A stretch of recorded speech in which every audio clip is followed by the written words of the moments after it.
I think people forget that they are privileged because of the relationships that they actually have. And I see this so much. I'm going to give you a bit of an example with my own life.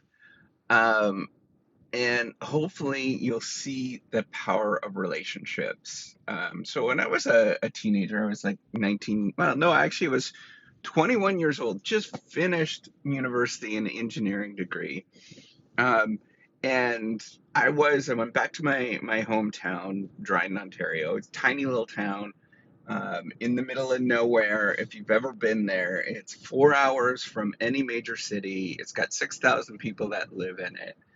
Um, and just tiny. And I went to the best engineering school in the country at the time. Pretty good student. And I sent my resume. I was looking for a summer job. I wanted to spend time with my family before everything happened. So I spent the summer um, with living with my family at that moment. My girlfriend at the time, who is now my wife, was there, and I just wanted to hang out there.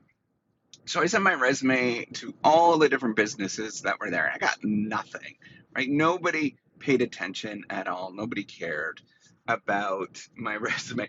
I was, like, here's this, engineering student. I had one person call me up, and it was a local called car dealership there. They were just like, I wanted to bring you in. I don't want to hire you, but I just wanted to meet you because your resume was so stellar. And I was just blown away from what you're doing. It's like the only thing I can offer you is to like wash cars. Um, and and I was fine with that. I didn't really care. But what ended up happening was that a few weeks later, right, I got nothing. And I sent my dad worked at the local pulp and paper mill for years, 46 years, but he was an extremely shy person. If you know him, if you knew him, he was just this really stand up person um, that was always there, was very responsible. I get a lot of my traits from him in a lot of ways, but one thing I'm still extremely shy today. I still don't like to talk to people. Believe it or not, the only reason I'm forced myself, I'm naturally, very naturally an introvert, and he did not like to talk to people. Even though, people liked him. And I think if he said stuff, it would be okay, right? Like, I think it wasn't that it was, what he said. He wasn't not liked, is what I'm saying, right? Like, a very likable person, but he just didn't talk. Didn't really do a lot of the sort of political relationship building stuff, but he was always there, right? Like, people knew that he would just show up and do things. Like, if anybody asked to do something, asked him, he would just do it. And he never did, never asked at all in terms of, finding a job for me at the beginning. And my father-in-law, he's kind of a different person. He passed away when I was younger as well. So very much a different person, a lot more sort of chatty. Everybody liked him as well. And he just was kind of relationship building, right? Like, he was just kind of involved in different things. He was a manager in the weigh scales at the mill. My dad was a manager, or my dad wasn't a manager. He just, worked in the mill, operator. He was called an operator. So, um, my father-in-law, knew somebody that had a fish camp. And, this is where people would come and they would fish for a bit, for a week, and they'd stay in a little cabin, they'd go fishing out and about, and then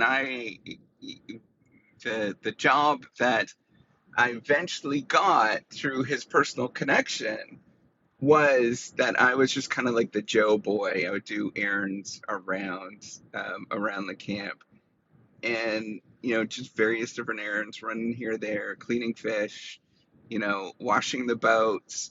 I painted every single building, which I hated, and I feel bad now because I sort of let that come through.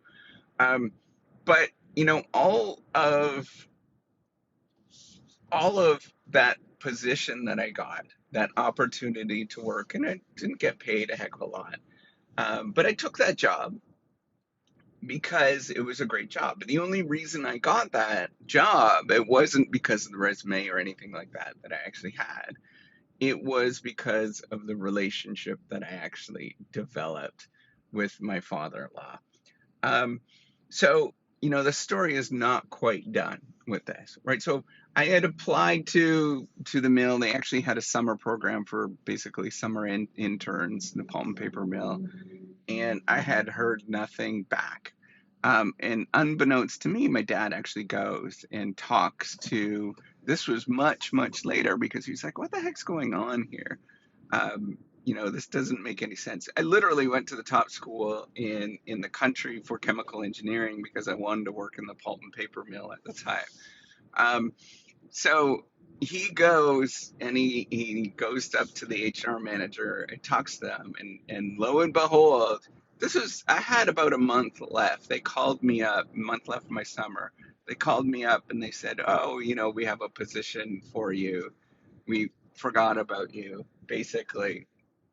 Now, looking back, I probably should have took that job, but I was very loyal, and I didn't want to leave because the job actually paid a heck of a lot more and it was more suited to what I was doing. But I didn't want to leave my current employer, which was probably a mistake looking back, given with what my dad had reached out and done to me. But um, I wanted to point out that it had nothing to do with my resume, right? Like I was a good student. Um, I had all of the check mark boxes off that I was, a chemical engineer and all this kind of stuff. Like, but it had nothing to do with that. They did not care about that. What they cared about was the relationship that they actually had with my dad at the time, who had worked at the mill. And what mattered to get my job, that job in the summertime that I had as a sort of fish camp jail boy, um, was the fact that my father-in-law actually found that particular position. And it wasn't that I didn't try. I looked all over the place. I kind of went up and down every single place. If you knew who I was and the family that I grew up in, I applied literally everywhere and did everything I could possibly do, walked up and down, and there was nothing, right? Um, so, what I want to point out is that people forget how important and how privileged that they actually are to have relationships. And often it's these little relationships are the things that get you in the door and get you actually started. And I think about people that don't have these opportunities that get them started in various different ways. And there is a lot of people that are like that, right? So my dad was very much, he didn't want to play that game, right? He was not into that at all. But um, there are lots of people that just don't have that opportunity to be able to play that game. Their parents just don't come from, the right background, or they're in the wrong town, or any number of things. They're an immigrant, or, they're from an unrepresented group, and they just don't get those relationships.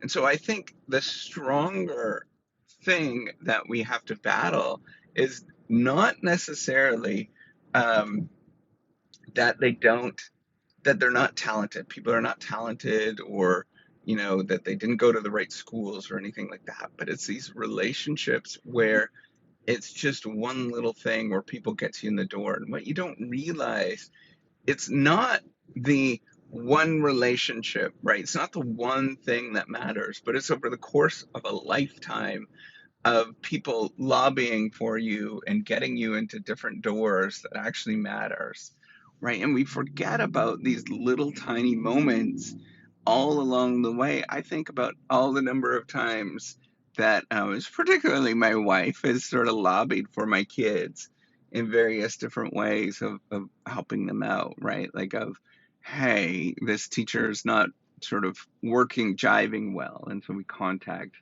the principal or whatever. And if you don't have those relationships, you don't have access to those individuals that are helping you out, you're essentially stranded, and then you get passed by. And I think about that so much and how important it actually is in our lives to have people that are lobbying for you in various different ways. Um, and I think we need to be very grateful for the opportunities that we actually get, because I'm extremely fortunate at this moment to be, just alive and not, every day that I'm not sort of living on the street or in jail or, just dead. I'm thankful for all of that because of these opportunities that I've been given. But then on the other side, we have to think about how can we give more opportunities. And I know it's very hard to do. I'm very well aware of that because, we can't give every opportunities to everybody because there's only so many sort of things, positions that go around.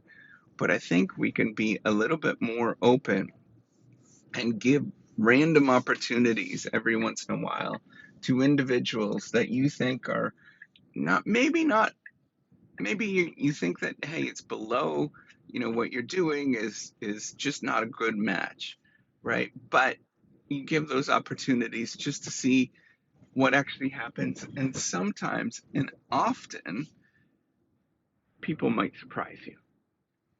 All right, take care and have a wonderful day.